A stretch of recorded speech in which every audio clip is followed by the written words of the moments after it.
And a few more things to kind of call out here, but when it's your turn to present, feel free to put your camera on or not, that's optional.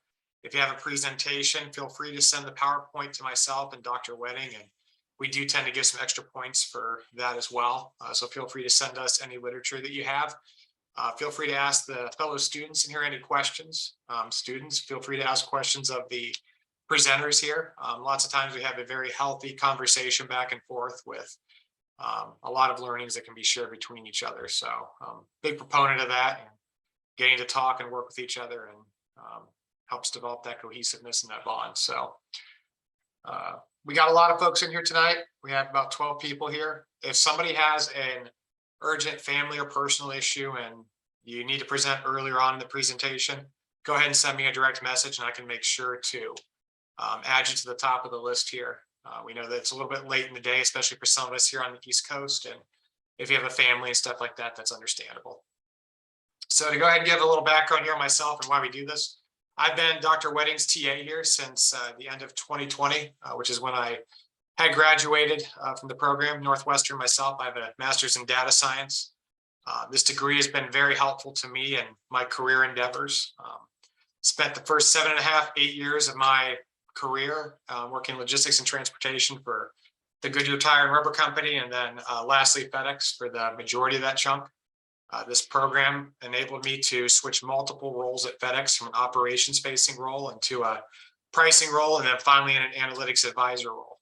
So as I was doing the program, I got multiple opportunities for progression that I took care of, that took care of me, and I was able to move, very quickly within a short amount of time. And then towards the end of the program, I decided that I wanted to do something different, try a different industry, something that would kind of challenge me a little bit in a different way. And I ended up getting lucky and having the opportunity to interview with multiple companies and ended up selecting a company that's in healthcare.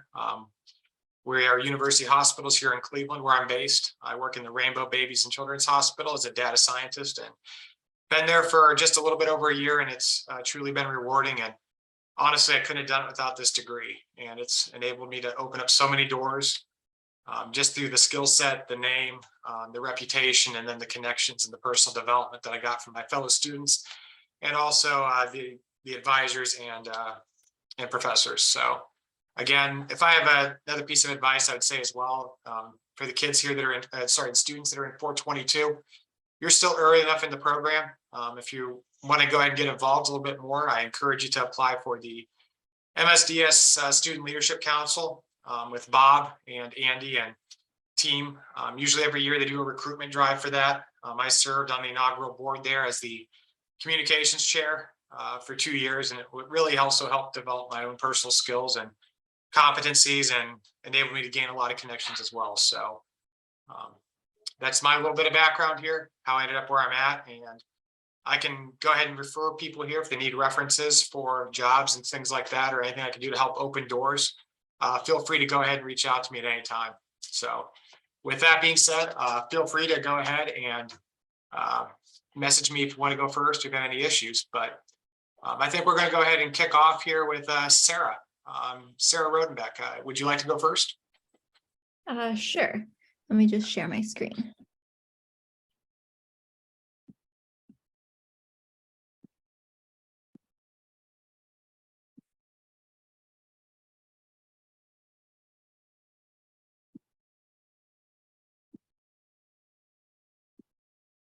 Hold on 1 second. I'm sorry. No, take your time.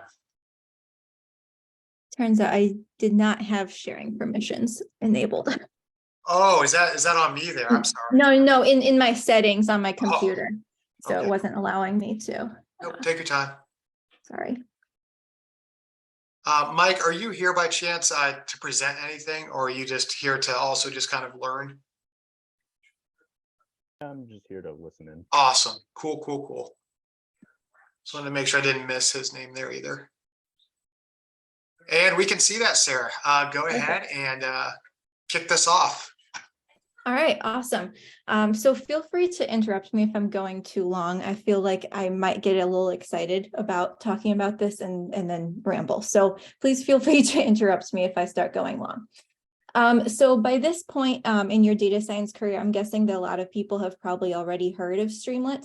And so I just kind of with this presentation wanted to talk a little bit about some of the more advanced features that have been added more recently. So I started using Streamlit in my professional work when I think it was in like 2019. It was extremely bare bones at that point, but it's become a lot more powerful since then. For anyone who doesn't know what Streamlit is, it's basically a way that you can just rapidly develop a UI for lots of different data science functionality because it just wraps right into your Python code. So why would you use Streamlit? These are some of the other things I'm going to talk about, but I'm going to first start with that. So if you've only used Streamlit in school, basically the question is, does it actually have any value in the real world? My take on this is, while you're probably not going to be developing any kind of production web application with it, I do think that it still has a lot of value. And there are two main things that you can do with this, in my opinion. So the first is that it is really good for rapid prototyping. So if an executive wants to see a demonstration of some sort of model or analysis that you're doing, it's still going to be in progress, but you're probably still not going to want to show them just like a Jupyter notebook. At the same time, though, developing a full-fledged web application or any kind of UI is not necessarily a short process. You can develop something like a Flask app pretty quickly, but unless you really know what you're doing, in my opinion, it's pretty easy for it to look like it's straight out of 2003. And that's probably not going to be the look that you're going to want to project to any kind of executive about your work. And so the benefit of Streamlit is that it looks really nice and it's really easy to add to your work. It's literally a pip install and a few lines of code. I can tell you pretty much exactly, this is just an example from the Streamlit website on the screen, but it's just using some markdown, a couple text boxes, and then a couple buttons that are going to be calling your model functions. So super easy to add into your current existing Python script.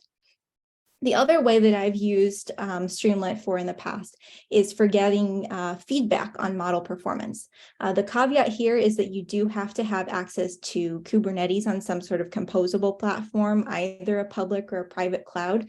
But if you do have access, this is a really nice way to use Streamlit. So as an example of how I've done this, one application that I've been working on at work, I had developed 2 different algorithms. And the output of this model is somewhat subjective, and so just relying on F1 scores and accuracy isn't necessarily the best way to evaluate it. And so instead, what I was able to do was deploy a Streamlit app with this, and then have some of my end users test both of the algorithms, see which one they thought performed better and would be more helpful. So Kubernetes deployment is a whole nother topic. I'm not going to attempt to get into that. But if you do have access to compute resources and you have some experience with Kubernetes in the past, it's a really simple process to deploy a Streamlit app. So it's not something that's going to add significantly to your workload, but I think has really good returns on your time investment. So the first thing that I'll talk about in terms of advanced features is caching. So if you've used Streamlit before, you're probably familiar with the paradigm of top-down execution. And essentially, that means the code is running top to bottom anytime the user interacts with a page. And then that's great because it makes it very easy to code. And it makes it very lightweight. But if you're running any kind of computationally expensive code, it's going to be really frustrating when it reruns that every single time when you don't actually even need it oftentimes. And so what caching does is it allows you to store the results of the function. And then when you inevitably end up having to rerun that function because of that top-down execution, it will remember the output instead of having to rerun that whole function. If your inputs and outputs change, it can even in the cache keep track of the results for many different things. So for any input, it should only theoretically have to run that function once. So essentially, this is functionally like just a dictionary. And so the key of that dictionary is something with a hash of the input parameters, variables, and the body of the function. And then the output is just a cache of the output. So it's very easy to utilize that. The second thing that people often run into is the top-down execution will revert values and features.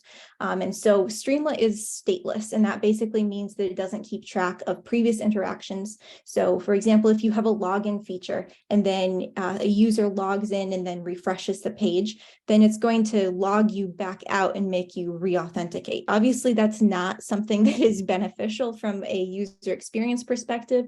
Very frustrating. And so the way that we get around that is with something called session states. And this essentially gives you a semblance of statefulness in your Streamlit app.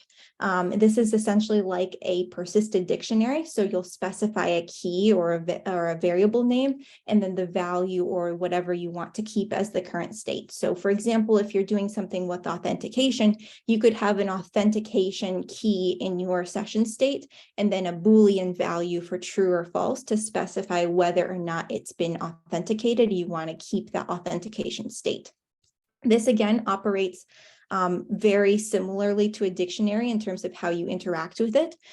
So you just have to add a key if it doesn't exist, and then you can access it and set it and do any kind of manipulation you want with it just by running its streamlit.session_state and then whatever variable name you have, and then is equal to, and then whatever value you want. The value can be any type of variable, so it can be a Boolean, number, JSON, anything like that, but it's really, really helpful to use this. Another thing that they have built in recently is that for inputs, like for buttons or text input boxes, you can use the keyword parameter, and it'll automatically store that as part of your session state. And then finally, the last thing that I'll talk about before I run out of time is components. And these are essentially just extensions to Streamlit. So as Streamlit has become a lot more popular, people have recognized when, Streamlit isn't able to natively integrate any kind of like Python packages that people might want to use. And so people have built ways to integrate some of those packages into Streamlit. So some of the more common ones I've seen are things for various visualization packages. I've frequently used Folium, the Streamlit Folium component, to add like really interactive maps. But there are all sorts of other things that you can use, like AgGrid for data frames, etc. And there are also a lot of other components you can use for various types of user interactions. So these can either be extensions of existing Streamlit features or completely new features like drawable canvases. And then you can also do things like that login functionality that I was talking about. That's a Streamlit component. Obviously, that's not going to be your highest security option that you have, but at least for me, this has really been sufficient for some of the temporary prototyping that I've been doing, as long as it's deployed to a private subnet.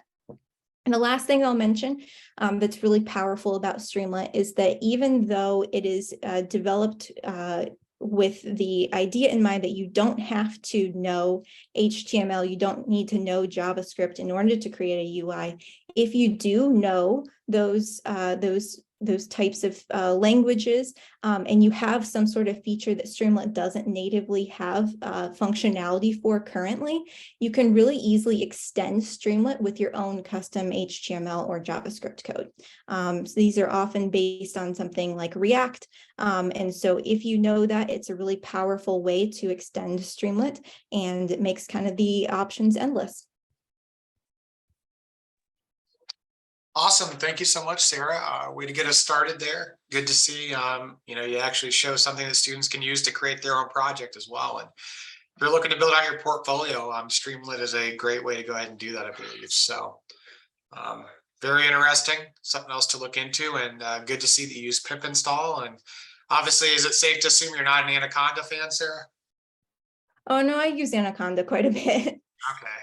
No, the reason I asked that is because a lot of reading I've done lately and stuff like that is kind of how it's, there's some issues with Anaconda and some of the package dependencies and how it's difficult to kind of keep stuff up and running in production. So again, it's still great for, things to do in class and all that, but there's some other options to run stuff natively and do stuff just directly with pip install and use the, the Python built-in environment manager. So very cool.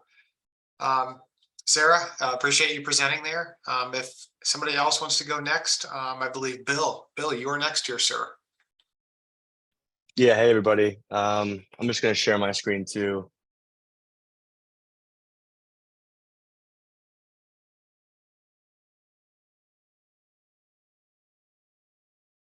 How's that? Did that come through? Yep, looks great, Bill. Great. All right. So hey everybody, my name is Bill. I'm a student in Professor Wedding's 498 capstone class. Yeah, thanks for the opportunity to share. I'm also in a data governance and ethics class where I spent some time looking at Lensa AI. It's a software app that creates kind of magical selfies. So I thought it was fitting, for this 5-minute TED Talk, and yeah, just going to present like a high level overview of it. So if you don't know what Lensa AI is, it's a photo app that applies machine learning tools essentially to your selfies, and then it generates, portraits in a variety of artistic styles. To the right, some examples of just some art I got from online, but you can see that it's kind of applying an artistic and kind of a fantasy-like image where generally it's going to come out way better than your regular selfie. So at the time, users would pay $5.99. They would upload 10 to 20 selfies of themselves and then receive 100 magic avatars. And so those could range from fairy princess to anime to pop and cosmic.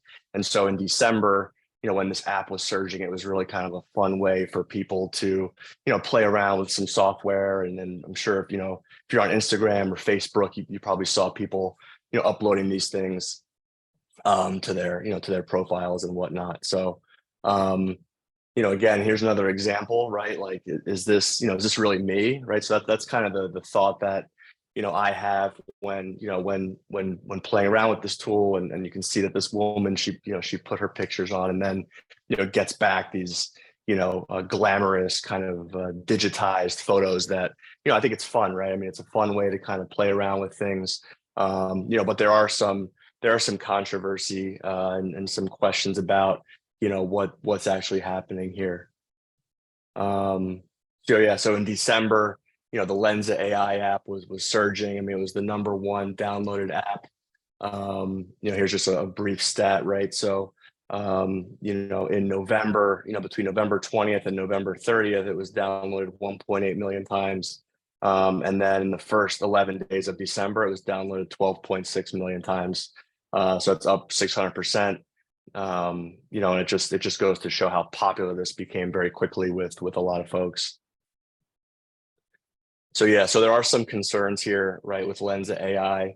As we saw in some of the pictures, users report getting results that are hypersexualized, and that could become offensive to people, right? Especially if they're not expecting that to be their result. You kind of you're submitting your selfies, but then you're getting back whatever the AI is kind of trained on. So the avatars are generated using this open source AI model called Stable Diffusion, and a lot of the data is compiled by scraping images off the internet. So any user of the internet knows that what kind of pictures are available and things that are floating around, but the AI training data becomes filled with kind of stereotypes, pictures, maybe explicit images. And so, users are finding that, this content from the internet, the training data not being maybe as robust as it should be, is then presenting these images to people. And, depending on the age or sensitivity, it could become offensive.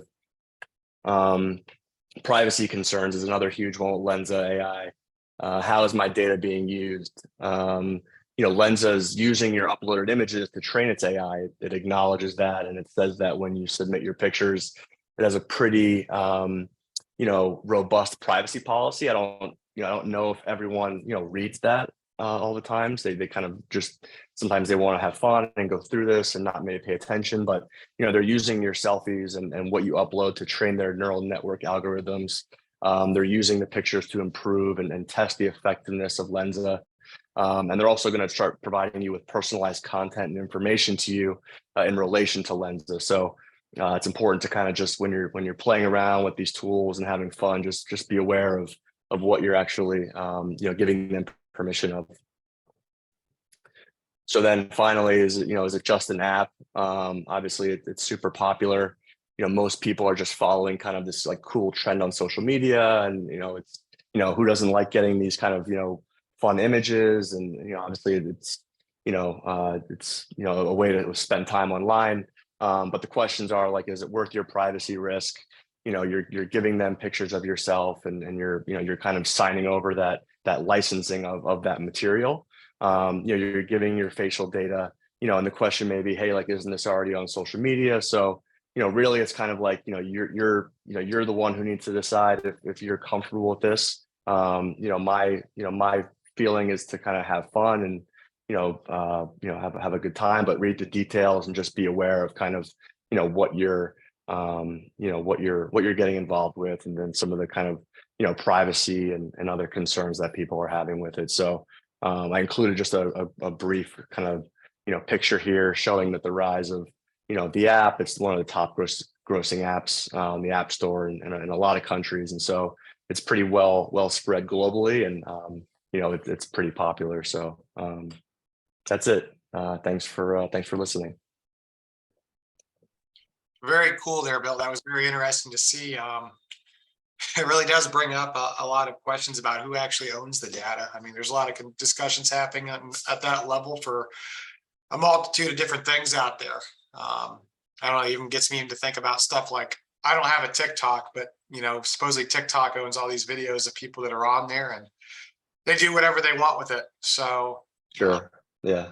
really, really interesting. Is this very similar to the DALL-E? I've heard of DALL-E as well. Is that about the same thing as Lensa by chance? Do you know, Bill? I don't know. I know there's a ton of stuff out there now that's using AI to kind of generate things, right? I didn't spend a lot of time looking at a lot of different ones, but I'll have to take a peek when we finish here. Yeah. No, very cool. Thank you for sharing that. Okay, try to keep moving here. Sarah Glover, are you ready to present by chance?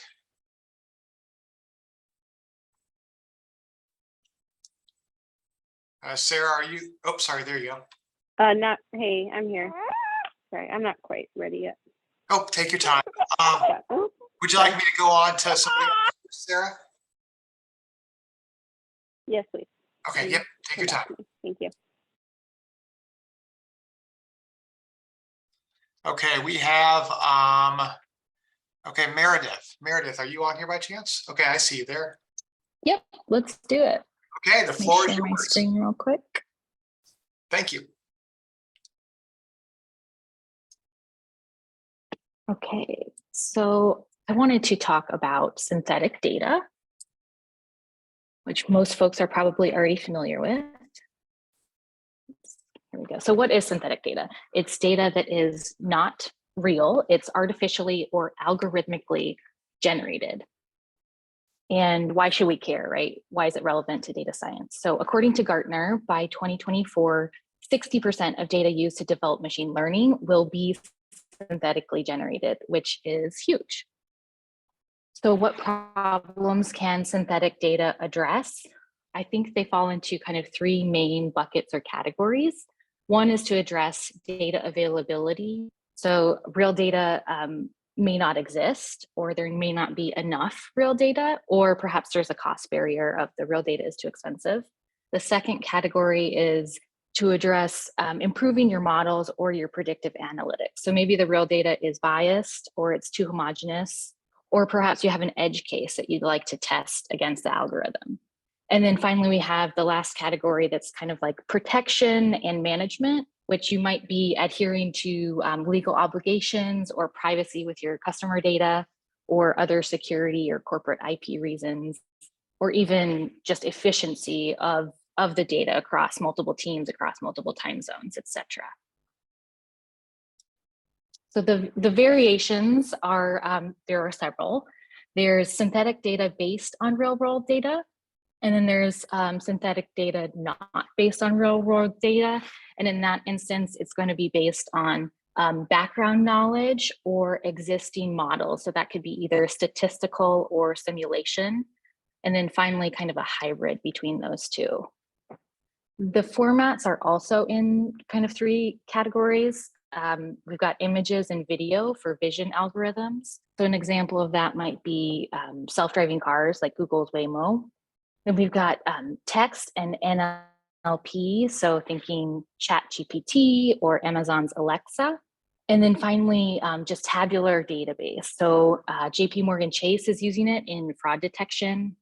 Anthem is using it in their healthcare data to protect the privacy of their patients. And it appears in two main types, really the fully synthetic, so there's no original data, the synthetic data is acting as a proxy, and then partially synthetic. So it's complementing or supplementing or helping to reduce bias in the data there. And actually, just to go back, so I find the tabular database based on real world data pretty fascinating, because when I think of synthetic data, I've kind of known that it has existed for the past however many years, but I think really more AI, things like ChatGPT or flight simulations, things like that. I was not aware of how prevalent this tabular synthetic data has been and will be based on some of the predictions. So how does it work? Synthetic data based on real data is created by statistically modeling the original data and then using those models to generate new data values that reproduce those statistical properties. So a few things just to know, some caveats. There are some risks with using synthetic data, just the basic garbage in, garbage out principle of the quality will heavily depend on the quality of the model and the quality of the original data that was used. There are also some concerns with standards and regulations. So since it's relatively new, there's not really standards out there yet. There are folks that are trying to form standards currently, and regulation may soon follow. So there are a number of Python packages that address this, and I'm sure other languages have something similar, but I chose these two as just a quick demo. I have this Colab notebook, and it's already pre-run just to save time, as I know I have 1 minute left here. So I'm using Faker to show an example of synthetic data that is not based on real world data. So once you install and import Faker, so you just need these 2 lines of code here, you can right away start generating that data, whatever parameters are available. So this is a bank account number, a social security number, and an email address. Here I'm just pulling a data frame of 20 records with name, job, and location, and breaking it down of, okay, where are these folks from? Because I left it open, there's no parameters in there. They're all in the US, but you can specify like location and different languages. And I thought this was kind of fun because I didn't set a seed here. Anytime I run this graph, because the fake data is a safe hex color, it's going to change the colors there. If it will run, there we go. I'm on satellite internet, so apologies if there's any delay. And then to round it out, we've got the SDV package, which stands for Synthetic Data Vault. So I've already uploaded some data. If you're in 422, you might recognize some of this. It's from a homework assignment, just a subset of home loan data of folks who have defaulted on a loan and the loss that the bank has incurred. So you select your real data, you create a metadata dictionary, just telling it what the variables should be, the field type. So these happen to be all numerical, but they can be categorical. And then you create the model, pretty simple. So I've left this completely open, but you can add constraints, parameters in there and get very complex. And you can also change the model type here. So once you create the model and fit it, all you have to do to generate new data is tell it how many rows of data that you want. And boom, now we have some synthetic data here compared to the actual real data, and just a description comparing those two. And if that is a lot to process in these couple of seconds, it does have some great evaluation metrics that are downloaded with that package. So SD metrics comes with STV, and you get different properties here. You also get some built-in visualizations, which are pretty nice. So this is just showing you Do the correlations of the synthetic data match the correlations of the real data? If you want to compare specific columns, you can. For instance, because I left the model open with 0 parameters, the synthetic data does not have that pretty stark cutoff that the real data does. And for this particular data set, it's because I didn't specify that the loss amount should not be more than the loan amount. So if I were to tweak that model, I would just go in and add that kind of parameter there. And some more metrics, but I'll cut myself off here for time and just end on the fact that there are many more options, and I'm just getting my feet wet, but I found it pretty neat. So I hope you found that interesting. And that's it.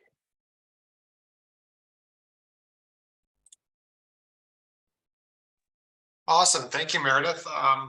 Appreciate you sharing that about synthetic data. I think that's something that, as well, a lot of other folks here will find very interesting, something they can use, you know, for their own purposes. Okie doke. Let me go ahead and make sure we're staying on track here. And next person up here, Carlin, are you on here by chance? Yes, I am. Can Okay. you hear me okay? Yep. Go ahead and fire away. The floor is yours. Fantastic. Let me know when you can see my screen.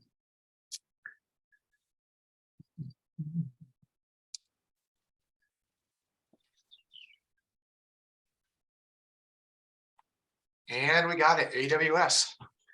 Right on. Okay, yeah, I'm going to keep this in kind of not presentation mode. But yeah, hey everybody, I'm Carlin.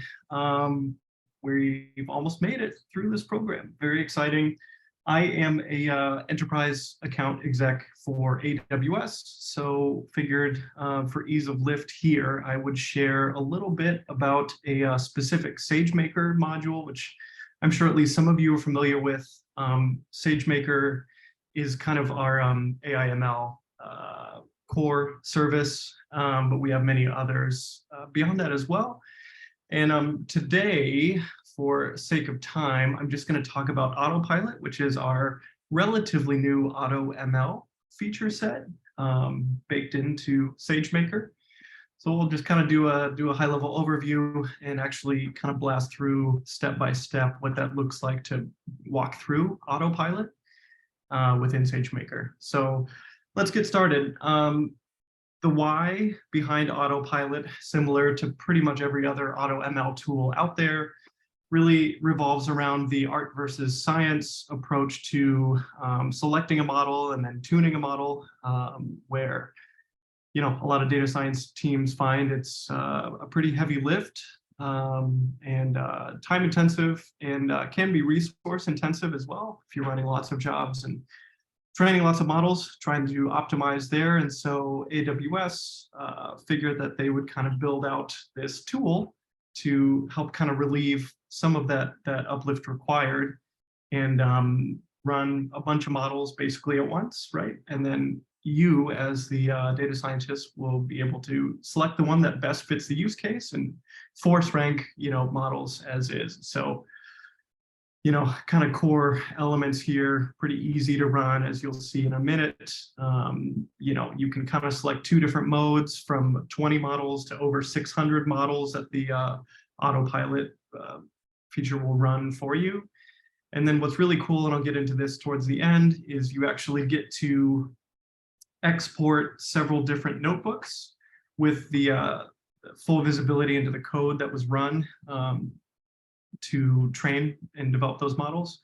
So you get control, you can, export those, tune them, as necessary. And then lastly, especially in an enterprise environment, right, model explainability and recommendations and just kind of overall understanding and visibility into what the model's doing and various features are pretty important, especially for business leaders within the organization. So Autopilot makes it easy with a bunch of baked in visualizations and explanations as to what's going on. So like I said, we'll kind of blast through this here, and then I'll make this deck available to you guys if you want to go back and actually try it or just walk through it later.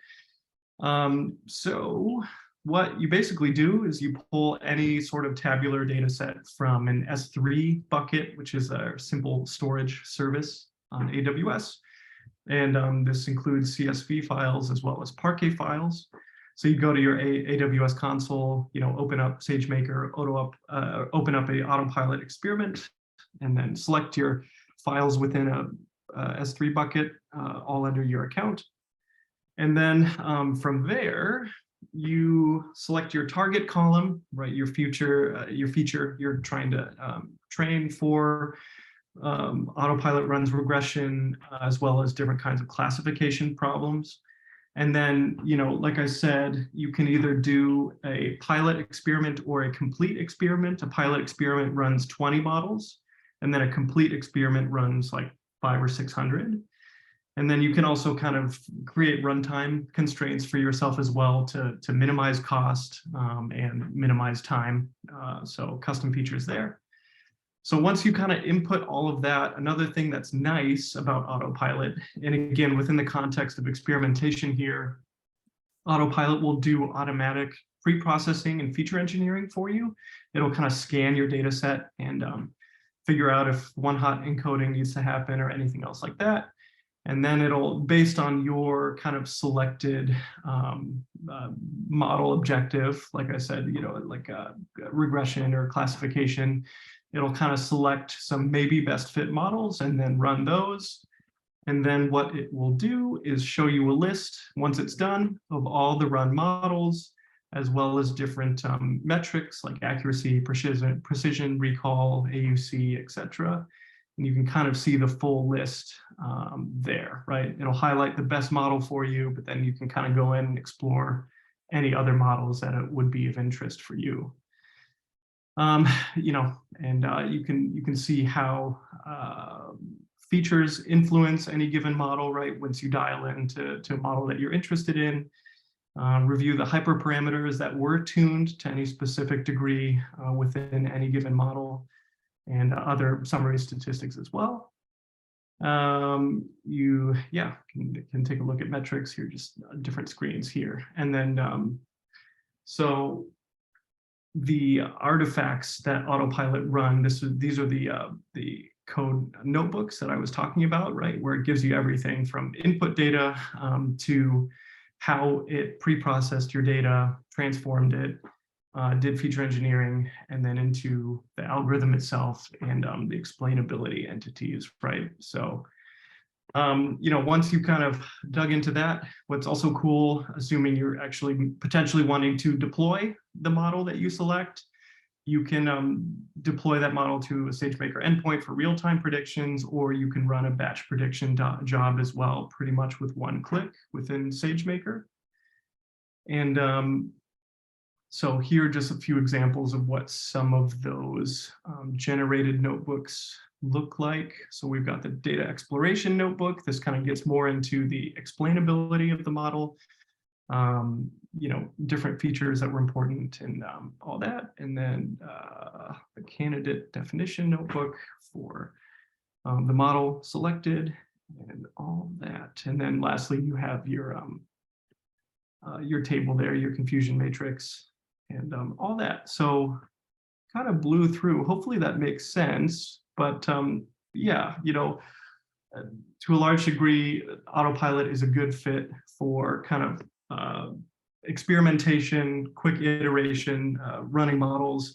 The nice thing is too, it's all run kind of as a serverless service within AWS. So based on the job, it'll kind of optimize the infrastructure behind the scenes, meaning you kind of save as much money as possible running a potentially big job like this. And you end up with a lot of artifacts, a lot of notebooks, and hopefully a model that's good enough for production, if not good enough for moving a POC or something like that forward. So that's SageMaker Autopilot.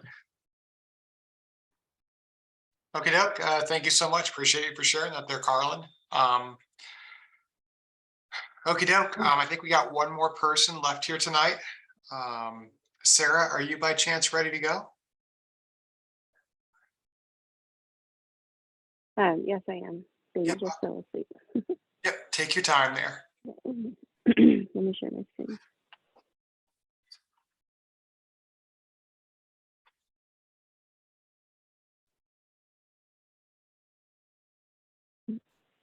Yeah,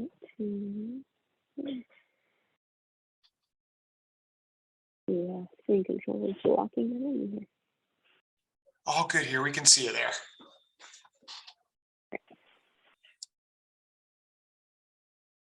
All right. Hello, my name is Sarah Glover. I'm in the MSDS 422 program. And a unique part of my data science journey is that I did my undergrad studies in psychology. And a lot of times people look at me funny when they find out that I went from psychology to data science. But in my undergrad program, there's a lot of emphasis on statistics for psychology, psychological studies, but also for creating surveys. Most of those were focused on psychometrics, creating surveys to measure behavioral health. But I think it's a unique skill set that I realized is not actually very common among data scientists. So I wanted to share today a little bit about survey design and analysis. So I broke down the steps to survey design into these 5 steps of scoping the survey requirements, designing the survey itself, testing it, deploying it, and then analyzing it. So the first step for me is to scope the survey. So many times somebody will bring up an idea. For example, we want to know why we're having problems with retention.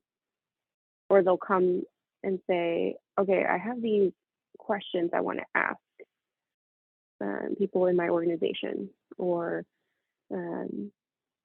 people in my community about why a certain thing is happening in the community. So, and then sometimes they'll come with a whole list of survey items, i.e. questions that they want to ask. But oftentimes those questions are not really aligned with what they actually want to know. So what I usually do when I sit down with somebody is I talk to them about, all right, what do you want to know with this survey? So for example, well, I want to know what's affecting retention. And so then I'll dig in deeper. Okay, what do you think are the major factors in retention for your organization? So they might say, well, it's probably, I've heard that people aren't happy about their pay, that people aren't satisfied with their jobs, there's not a good work-life balance, or there's an excellent work-life balance, so I don't know why we're having retention problems.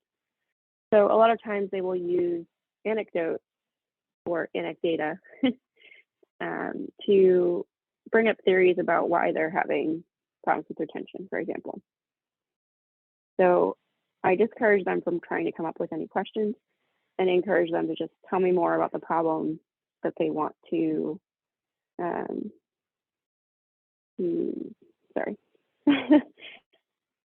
they want to investigate. And a few other questions I ask are, okay, what is the population size? And what is the target population or subpopulation? Sometimes, oh, well, we want to know about women in data science, for example. Okay, great.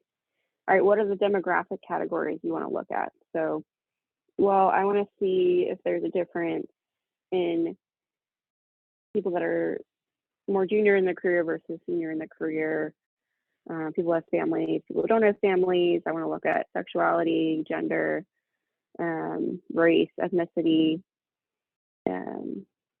education level, things like that. So we want to make sure we capture those up front, because sometimes at the end of a survey, they'll be like, oh, it'd be really great to know if there was a difference between my married employees versus my single employees. Well, we didn't ask them that, so now we can't answer that question. So another big topic is, does the survey need to be anonymous, or can it simply be confidential? So anonymous meaning we do not collect any data about who is submitting the response at all, cannot be traced back to the person who is submitting the survey, versus confidentiality, where we still need to collect person's name because we want to be able to control whether someone is taking the survey more than once. An IP address is not always the best way to do that. But it's confidential, meaning that nobody outside of the developers who are creating the survey and those analyzing the results will be allowed to see the names connected to the responses. All right, and the next step is design, and as you can imagine, this is a pretty lengthy process. A couple key points about creating good survey items. A lot of times people call them questions, but it's actually better to stick with something, I statements or statements about the organization. So I believe that my pay is fair, and then strongly agree to strongly disagree.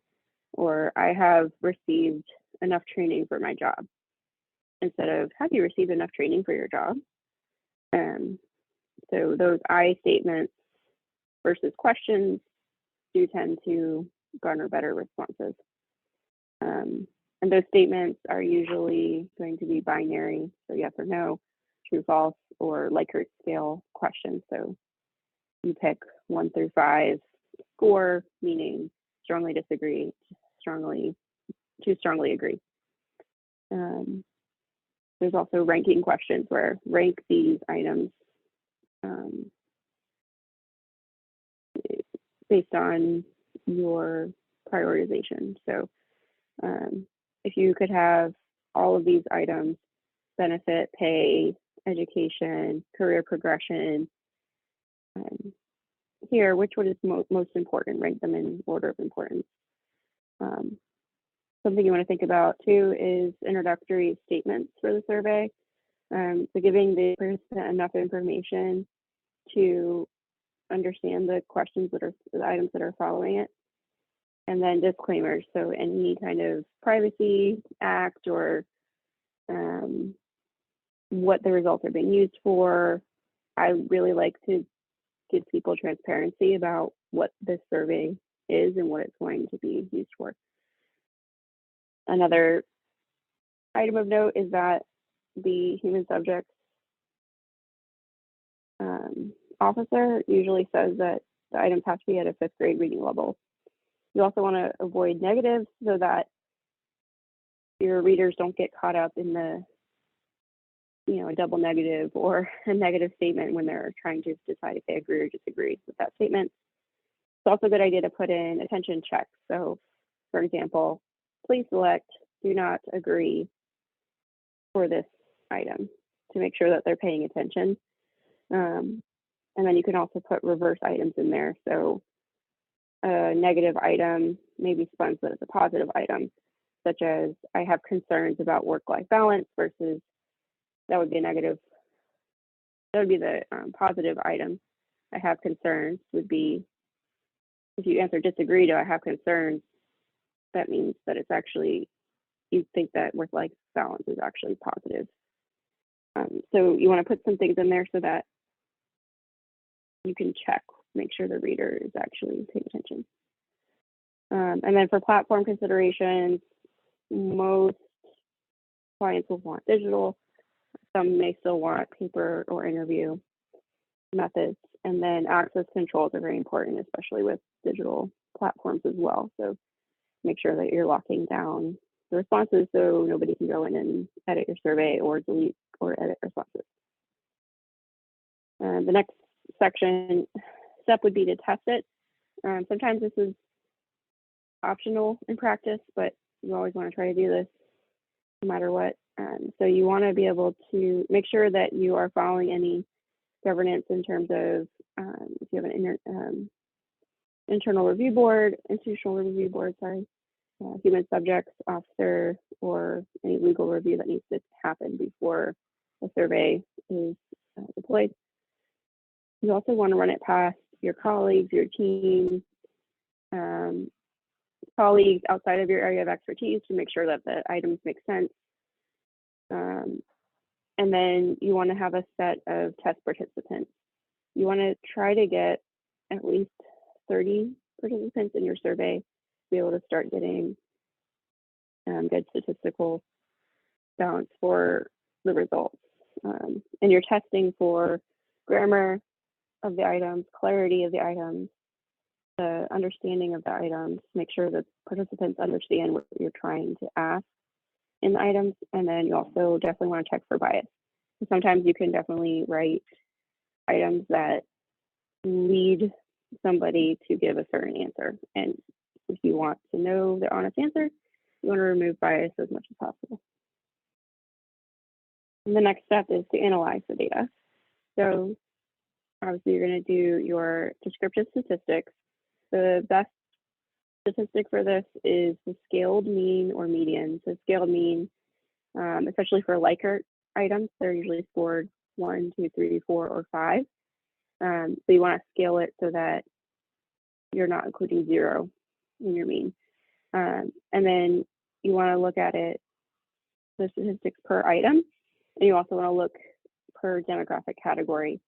An important thing to consider for demographic categories is if you're in a relatively small population or sample size, if you have less than 5 people in a demographic category, for example, if you're in a male dominant organization, if you have, 2 females fill out the survey, it might be pretty easy to identify who those 2 females were. So you want to be careful about breaking out demographic groups if they to avoid identifying your participants. The next thing you want to do is look at the components or factors. So back in the scoping process, you created some hypothesized factors. So for retention, okay, well, maybe it's the pay, maybe it's the culture, maybe it's the benefits. So those are examples of factors. So then you would take those items that you wrote to those factors and see how well they correlate with each other. If they have high correlation, that's a good thing. If they have low correlation, maybe you have multiple factors within that factor and you break them out and can kind of go back and rehypothesize about the different items. Or maybe they just aren't measuring what you thought they were measuring at all. Another thing you can do is a principal component analysis, which is one of the being a bonus sections in the machine learning class, and if you want to look into that some more. And then you want to test for internal consistency. So correlation is good, but you also want to look at Cronbach's alpha, which I'll cover on the next slide. And that's a very robust measure of internal consistency of the survey. And then if you have existing surveys, you can put those in with your new survey and then correlate the existing survey with the current survey to see how well it lines up. For visuals, sometimes a radar chart can be really useful here to show where the factors are lining up with each other. Another good visual is obviously a bar chart or a scatter plot. And here's Cronbach's alpha. It's a measure of internal reliability, internal consistency.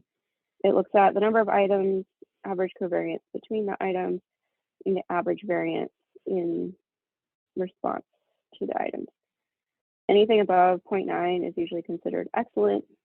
0.8 to 0.9 good, 0.7 to 0.8 acceptable, etc. For publishing a paper, for example, you really want to get in that good to excellent range, or if it's going to be used in clinical practice, such as a psychological measure. But for maybe for business or corporate type surveys, acceptable could be acceptable as well. It's, as you know, that theoretical isn't always perfect in the real world application of it, but you do obviously want to try to stay as close to the established lines as possible. And that is the end of my presentation. Are there any questions? Thank you very much, Sarah. I think you provided a very thorough understanding there. And your PowerPoint slides are very insightful. Thank you for putting all that time and effort into that. That would have taken me a lot of time to put together. So thank you for doing the time to do that, taking the time to do that and sharing it with the class here. So feel free to go ahead and shoot that slide deck over to myself and Dr. Wedding as well, because I'm sure he'll find that very, very insightful too, and maybe kick you over a few extra bonus points. So That being said, I'm going to go ahead and open up the floor here to everybody that's still on the call here. Does anybody have any questions for any of our presenters today?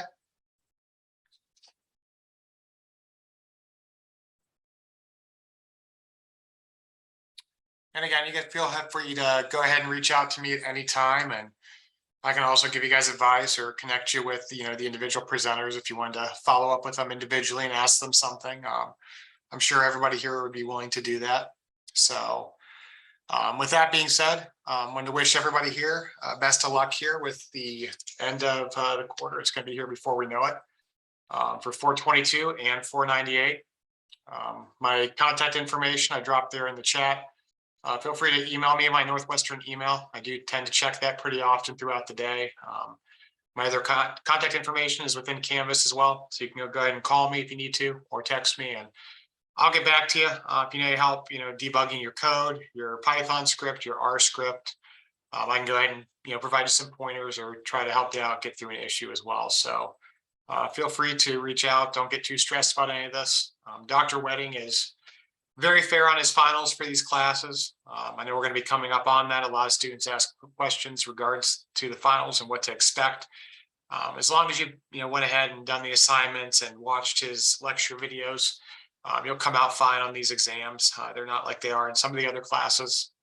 Again, he doesn't try to trick people. He wants everybody to have a good time, and he wants everybody to learn. So thank you again for joining us this evening, and have a great rest of the quarter. Talk to you soon. Bye. Thanks, Thanks, everyone. Logan. Thank you. Thanks, Logan.